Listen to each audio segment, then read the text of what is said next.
सदा। चलो द्वादशांगमयी सरस्वती माता की जय। अभ्यात्माओं, पद्मनंदी पंचविंशत का ग्रंथ के लिए स्वाध्याय हेतु आप सब तैयार हो जाएं। इसमें प्रकरण चल रहा था प्रथम अध्याय के अंदर जो धर्मोपदेशामृत जिसका नाम है मुनि धर्म का उपदेश चल रहा है। अर्थात आप सबको जानना है कि सृष्टि पर सदा ही मुनि धर्म और श्रावक धर्म चला आ रहा है। इसे ही निवृत्ति धर्म और प्रवृत्ति धर्म के नाम से जानते हैं। तो उनमें से निवृत्ति धर्म स्वरूप जो मुनि धर्म है उसका व्याख्यान करते हुए आचार्य श्री पद्मनंदी स्वामी ने मुनियों के 28 मूल गुणों का वर्णन किया। 28 मूल गुणों को पालन करने वाले मुनिराजों के लिए कहा गया कि जितना बन सके शरीर से, परिवार से और अपने से पर उद्गल वस्तुओं से ममत्व का त्याग रखें। अब इसमें पेज नंबर है 18, श्लोक नंबर 45 पर आपको ले चलती हूँ। मुनि धर्म का वर्णन करते हुए पद्मनंदी स्वामी क्या कहते हैं? तृणं वा रत्नं वा त्रिपुरथ परं मित्रमथवा सुखं वा दुःखं वा पितृवनमदोसौदमथवा स्तुतिर्वा निन्दा वा मरणमथवा जीवितमथ स्फुटं निर्ग्रन्थानां द्वयमपि समं शांत मनसा। ऐसी ऐसी विलक्षण बातें हैं इस पद्मनंदी पंचविंशत का ग्रंथ के अंदर। मुनियों के लिए कहते हैं कि शांत रस के लोलुपी वे मुनि। शांत रस के लोलुपी का मतलब है एकदम अध्यात्म रस में समता पूर्वक शांति के साथ जीवन व्यतीत कर रहे जो मुनि हैं उनके लिए तृण हो या रत्न हो, मित्र हो या शत्रु हो, सुख हो अथवा दुख हो, स्मशान भूमि हो या राज मंदिर हो, स्तुति हो, निंदा हो, मरण हो और जीवन हो, दोनों ही समान होते हैं। अर्थात जिस दिन से कोई श्रावक, कोई संसारी प्राणी वैराग्य भाव को धारण करके दीक्षा धारण करते हैं, वे चाहे मुनि हो चाहे आरिकाएं हों। देखो, मुनियों के 28 मूल गुण होते हैं और आरिकाओं के भी 28 मूल गुण होते हैं। उनमें अंतर अगर है एक नग्नता का और एक खड़े होकर के भोजन लेने का। आरिकाएं बैठकर भोजन लेती हैं और नग्नता जो अचेलक मूल गुण के नाम से जाना जाता है उसमें एक साड़ी असीवित वस्त्र के रूप में कहीं से सिली हुई ना हो, एक साड़ी 16 हाथ की साड़ी उसको प्रयोग करके अपने सारे शरीर को ढक करके रखती हैं। यही उनका अचेलक नाम का मूल गुण है। और बैठ करके हाथ में करपात्र में भोजन करना यही उनका मूल गुण है। इसलिए चारी चक्रवर्ती आचार्य श्री शांति सागर महाराज, आचार्य श्री वीर सागर महाराज, इन सब ने यही बताया कि आरिकाओं के 28 मूल गुण ही होते हैं। ज्ञानमती माता जी ने स्वयं आचार्य शांति सागर महाराज के 3-4 बार दर्शन किए और उनके पट्टाचार्य प्रथम शिष्य वीर सागर महाराज दीक्षा ली। उसमें भी आचार्य श्री ने ही बताया कि जब जब पाक्षिक प्रतिक्रमण के अंदर मुनियों को 28 मूल गुणों में दोष लगने का प्रायश्चित दिया जाता है, तो आरिकाओं को भी यही शिक्षा दी जाती है कि आपके भी 28 मूल गुणों में जो दोष लगे हैं उनका प्रायश्चित लीजिए।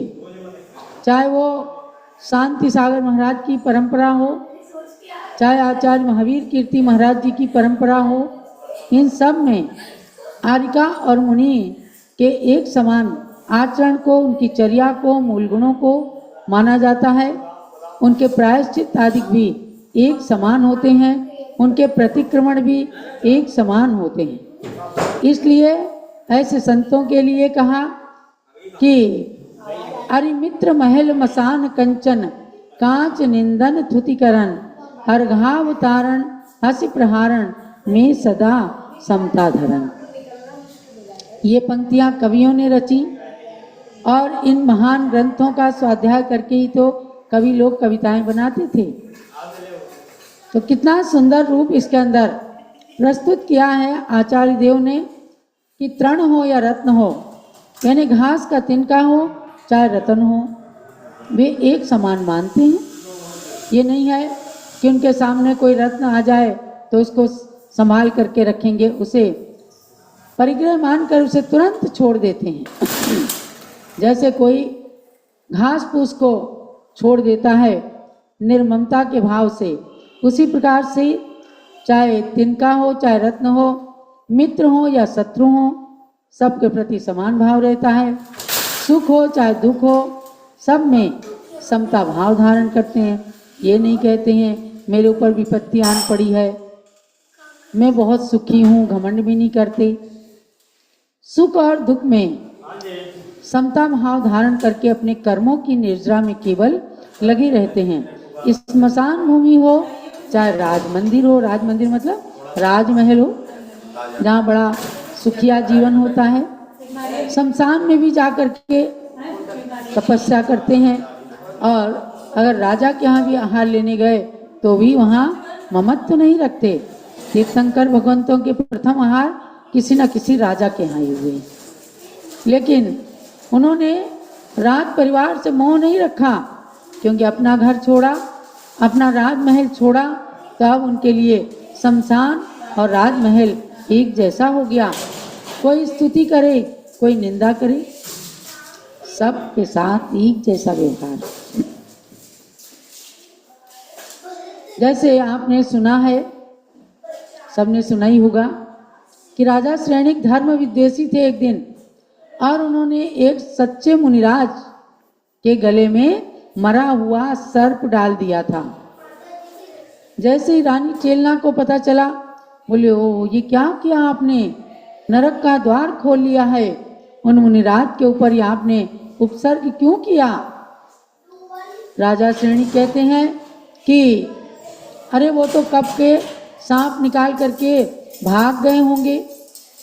चेलना कहती है अगर वे सच्चे मुनिराज हैं तो छोड़कर नहीं जा सकते हैं। परीक्षा के लिए श्रेणी कहते हैं चलो देखते हैं, आते हैं तो देखते हैं कि मुनिराज के गले में वही सर्प पड़ा हुआ है, मरा हुआ, और असंख्य चींटियां उनके शरीर पर चढ़ी हुई हैं। जा करके मुनिराज को नमन करती है चेलना, और ये दृश्य देखकर राजा भी अभिभूत होते हैं। श्रेणिक राजा वे भी नमन करते हैं। मुनिराज आंख खोलते हैं और दोनों को सद्धर्म वृद्धि का आशीर्वाद देते हैं। तब तक कोमल कपड़े से उनके शरीर को पोंछ करके और चेलना ने सांप को निकाल दिया था, लेकिन मुनिराज ने ये पक्षपात नहीं किया कि एक ने सर्प डाला था तो उसको दुराशीष दे दें, श्राप दे दें। एक ने उपसर्ग को दूर किया है, सर्प को हटाया है, तो हम उसको अच्छा सा आशीर्वाद दें। दोनों को एक समान आशीर्वाद दिया। यही तो स्तुति और निंदा है।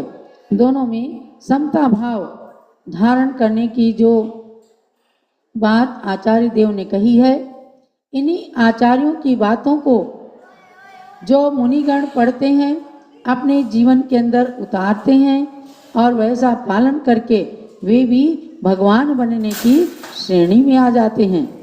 जहाँ पक्षपात रहा, शत्रु मित्र की कल्पना रही, राग और द्वेष रहा, तो वहाँ पर संसार बढ़ता है, मोक्ष मार्ग अपने से दूर हो जाता है। इसलिए कहा द्वयम अपि समम शांत मनसाम, दोनों ही स्थितियों में सुख दुख हो, जीवन मरण हो, कोई तलवार उठाता है तो भी उसके प्रति बदला लेने की भाव नहीं रखते, कोई उनको बचाता है तो उसके प्रति खुश नहीं होते।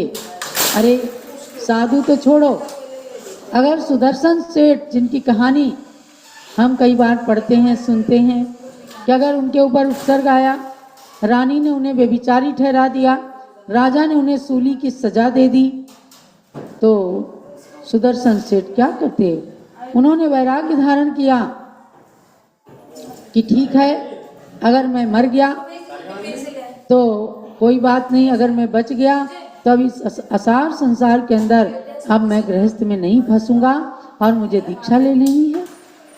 और उनकी वैराग्य का इतना चमत्कार रहा कि देवता प्रकट हो गए, जल्लाद तलवार चला रहे थे और तुरंत आ करके उन्होंने सिंहासन पर बिठा करके उन्हें फूलों की माला पहना दी। राजा को देवता ने बताया कि आपकी रानी ने ये षड्यंत्र मायाचारी रची है, उन्होंने इन सेठ सुदर्शन को विचलित करने की कोशिश की थी, व्यभिचार करने की कोशिश की थी, और आप आ गए, उतनी देर में इसने अपना माया जाल फैला लिया और सुदर्शन सेठ को ये व्यभिचारी कहने लग गई।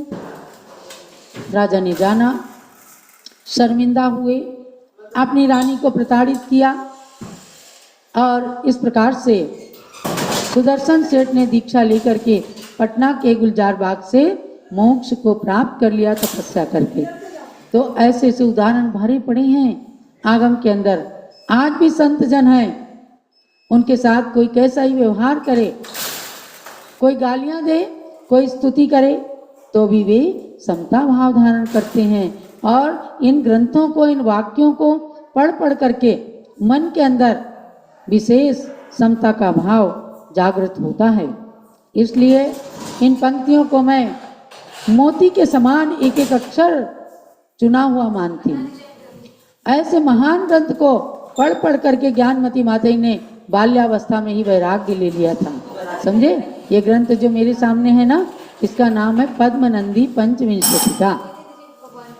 ये ग्रंथ ज्ञानमती माता जी की माँ को सन 1932 में उनके माता पिता ने दहेज में दिया था। उन्होंने पढ़ा तो तमाम गृहस्थी के नियम ले लिए थे। जब ये कन्या उनसे जन्म ली, तब उन्होंने बचपन में ही इनको इस ग्रंथ को पढ़ाया। इस ग्रंथ की एक एक पंक्तियाँ, बहुत ही सुंदर सुंदर पंक्तियाँ इन्होंने मन के अंदर धारण कर ली, कंठ में धारण कर लिया, यानी याद कर लिया, कंठस्थ कर लिया और वैराग्य भाव से सहित होकर के युग की प्रथम बाल ब्रह्मचारिणी हारिका बन गई। हम सब पढ़ते हैं, आप सोचें हम इतना वैराग्य कहाँ से ला सकते हैं? क्या हम घास के तिनके को और रत्न को बराबर समझ लें? अरे भैया नहीं समझ सकते, अभी आप गृहस्थी हैं, कोई बात नहीं, लेकिन आप उसके प्रति विशेष ममत्व, विशेष मूर्छा नहीं करना, उनको रखना भी तो ये समझ के रखना कि ये लक्ष्मी क्षण भंगुर है, किसी ना किसी दिन नष्ट हो जाएगी। ये रत्न, ये धन, ये रुपया पैसा, ये मकान कोई भी किसी के साथ में जाने वाला नहीं है।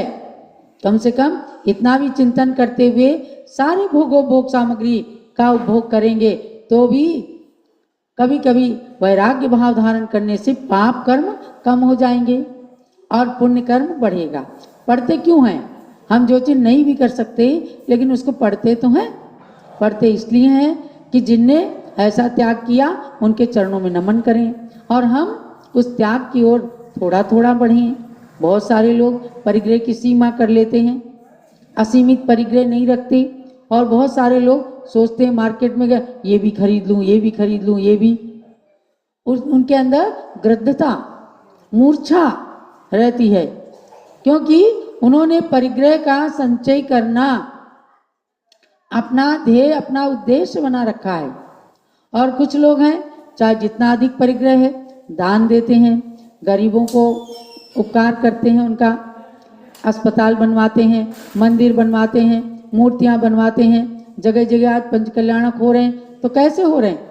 आप सब लोग दान देते हैं और त्याग करके घर का वहाँ इंद्र बनते हैं जा करके, तब जा करके एक पाषाण भगवान बन जाता है।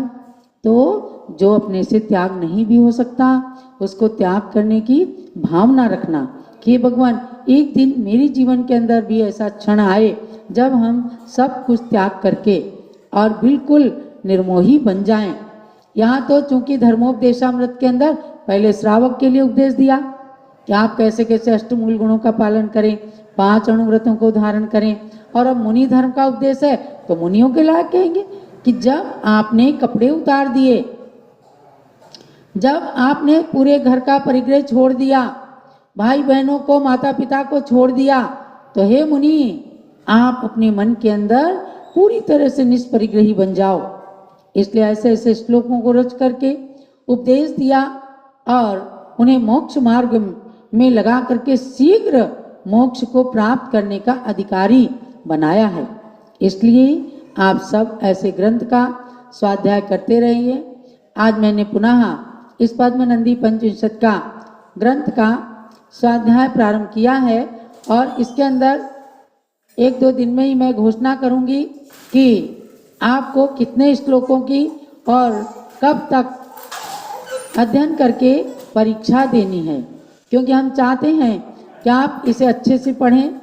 मैं एक एक श्लोक नहीं पढ़ा रही हूँ, लेकिन उनका भाव लेकर के कुछ श्लोकों के माध्यम से आचार्य पद्मनंदी स्वामी के अभिप्राय को बताती हूँ। और एक अनमोल ग्रंथ है ये, तो इसको खुद भी पढ़ें। और आपके घर में किसी कन्या की शादी हो रही है तो उसे दहेज में भी दें।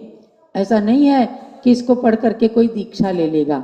इसको पढ़ करके माँ मोहिनी ने, ज्ञानमती माता के माँ ने अपने गृहस्थ जीवन को बड़ा धर्ममयी, त्यागमयी, संयममयी, सुखी जीवन बनाया। इसलिए सब लोग सुखी रहें और अपने जीवन को थोड़ा सा संकुचित करके, समतामयी करके, सहिष्णुता को धारण करके आचार्यों के वाक्यों को अपने हृदय में बसाएं। वरना आज कन्याओं के अंदर क्या हो गया है, ससुराल गई और जरा सा सासू की बात, ननद की बात, पति की बात सहन नहीं हुई, घर छोड़ के भाग जाती हैं, आत्महत्या कर लेती हैं कि दूसरी शादी तो हो ही जाएगी। पर आप सीता का उदाहरण लें। अंजना को तो देखो घर से निकाल दिया सास ने, तो भी उसने नहीं सोचा कि जाके हम दूसरी शादी कर लें। सती सीता के ऊपर इतना संकट आया, वो कह सकती थी क्या आपको क्या अधिकार है मेरी अग्नि परीक्षा लेने की, जब मैंने सब कुछ साबित कर दिया। मैं रावण की बन करके भी रह सकती थी, लेकिन उसने अपने सतीत्व का परिचय दिया। हम उस देश के वासी हैं जहाँ ऐसी ऐसी नारियां हुई हैं, ऐसे ऐसे सुदर्शन सेठ जैसे महापुरुष हुए हैं। तो उस देश के अंदर से अभी भी परिवारों के अंदर धार्मिकता जीवित है, तभी सैकड़ों की संख्या में आपकी समाज के अंदर मुनि आरिकाओं का संघ है जो विचरण कर रहा है पूरे देश के अंदर।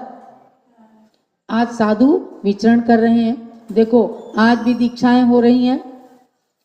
गुरुओं के आशीर्वाद, उनके उपदेश से, उनकी प्रेरणाओं से दीक्षाएं होती हैं और मोक्ष मार्ग ये पंचम काल के अंत तक इसी तरह से हम सबके द्वारा चलता रहेगा, चलाया जाता रहेगा।